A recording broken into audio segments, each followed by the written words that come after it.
Hello everyone. For those of you who don't know me, my name is Eri Kim. A little bit about me and what I do. I'm 24 years old. I'm a second generation Korean American, and I work for a few Korean American organizations here in New York, which also happens to be where I was born and raised. I currently serve as one of the senior VPs of the Korean American Association of Greater New York. I'm also a program coordinator for the Korean American Youth Foundation's We Are Future Leaders High School Empowerment Program. And I am currently a second-year master's student at NYU in the East Asian Studies department. So suffice it to say, I've got a lot of Korean-related stuff going on in my life, and it's important to me because I am a Korean American. In my experience, being a Korean American comes with a lot of self-reflection and grappling with one's identity. And the way that I've seen it, understanding your identity, it isn't just about the way you perceive yourself, but also the way you are perceived by others. When I think about what a Korean American existence means to me, one word comes to mind: liminality. Liminality, it denotes a status of ambiguity, a state of transition. It's all about in-betweenness, being in between two identities, the way you understand yourself. So what liminality means to me, it's the state of being in between identities, right? I'm not 50% Korean, I'm not 50% American, I'm not split down the middle. Rather, my ethnic identity, it's defined by the hyphen that bridges those two parts of myself. But having a liminal identity, it means that you are ambiguous. And if your identity is ambiguous, people don't really know what to make of you. And if people don't know what to make of you, or don't know what boxes to put you in, it's really easy for one to experience a sense of instability in your identity, or an identity crisis, if you like. I've spent my whole life surrounded by other Korean people, whether we're talking about my own family members, people at school, church, or working with the Korean community. And in my experience, what I've observed in my community is that we haven't quite critically examined a tendency to police other people's identities or gatekeep who is or is not Korean enough. We've seen it before. Real Koreans speak Korean fluently. Real Koreans serve in the military. Real Koreans look, behave, and present themselves as Koreans, right?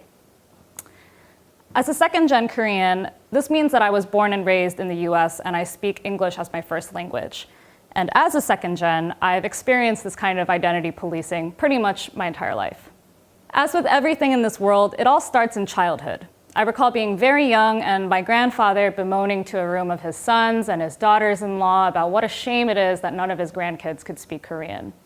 I can still feel the heat on my face when family members would shade me for not being able to speak Korean properly, and the frustration that I felt that I could understand everything that they were saying, but I just couldn't respond the way that I really wanted to. I also remember being in school with my Korean friends, and they would poke fun at me for the weird way that I would say Korean words, for my strange pronunciation, and they would call me a Twinkie, which would aggravate me to no end. And for those of you that don't know, a Twinkie is basically like the Hostess pastry. You're yellow on the outside, white on the inside.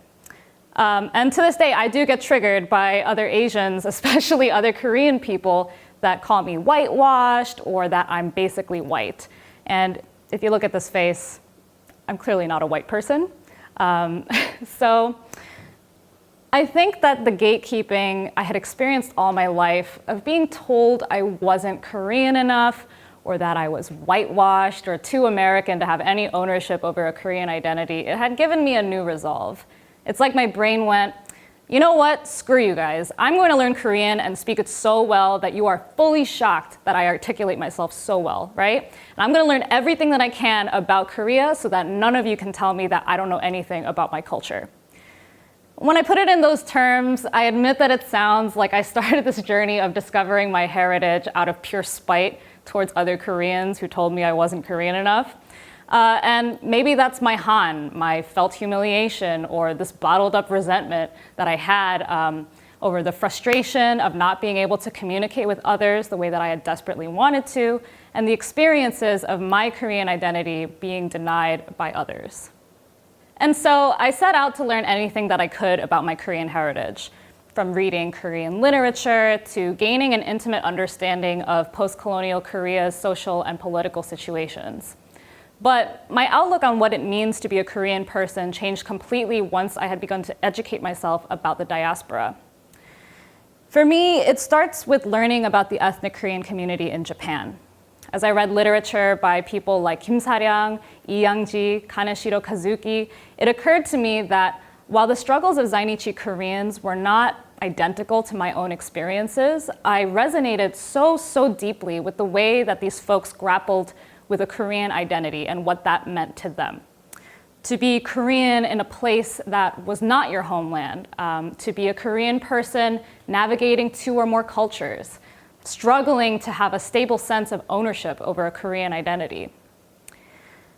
There are Koreans virtually on every single continent on this earth, except for Antarctica, from the Koryoin in Central Asia, to the Korean Chinese folks, to the ethnic Korean communities in South America. We are everywhere, and we've all found ways of redefining and adapting our ethnic identities wherever we ended up in the world. Discovering the diaspora had prompted a question in my head that I'm still thinking about today. What exactly makes a Korean person Korean?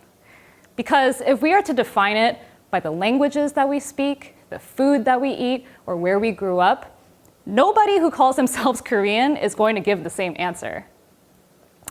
And so what I've learned from my studies and from meeting other Koreans of the diaspora is that culture is ever evolving.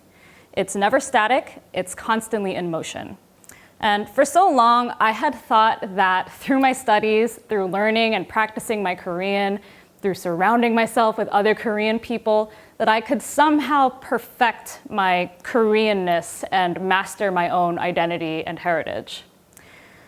But what I discovered upon learning about the diaspora is that there are so many others like me who understand what Korean means to them in their own unique ways, and who come from a multitude of experiences. There's no one way of living a Korean life. And I say this all the time, as many Koreans there are in this world, there are that many ways of being a Korean person. And there's immense beauty and joy in the diversity of our experiences. So Korea is the diaspora. And what I mean by this is that if we did not immigrate outside of the peninsula, a Korean identity probably would not have been born in the first place. And the most beautiful part of the Korean diaspora is the way that we've taken our roots and innovated these identities into something new. I truly believe that it speaks to the resilience of the Korean people. Many of us have to navigate being a minority in a new society, right? But we're able to adapt to these new environments and to these challenges while still maintaining a deep sense of pride in our shared roots.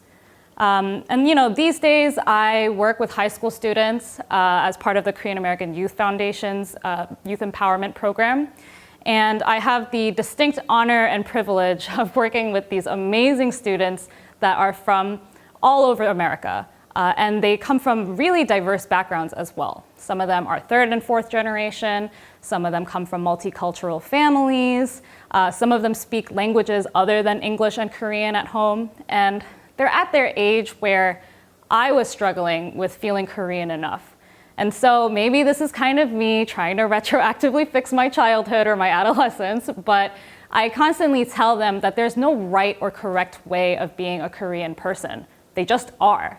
And just to reiterate, for as many Koreans there are in this world, there are that many ways of expressing a Korean identity. To be a Korean of the diaspora, it often means a liminal existence, an identity of in-betweens. Take it from me. I used to struggle with a lot of internalized self-hatred as an Asian person and also feeling like I would never be Korean enough. But the greatest gift that I received from the Korean diaspora is a completely new understanding of myself. Living between two cultures and grappling with the labels of Korean and American doesn't have to be a disempowering or a negative experience. If anything, what liminality means to me now is being comfortable in that in-betweenness and even feeling empowered by it. And that's what makes me who I am, and my experience is just one of the many, many diverse ways of being a Korean person in this world. Thank you.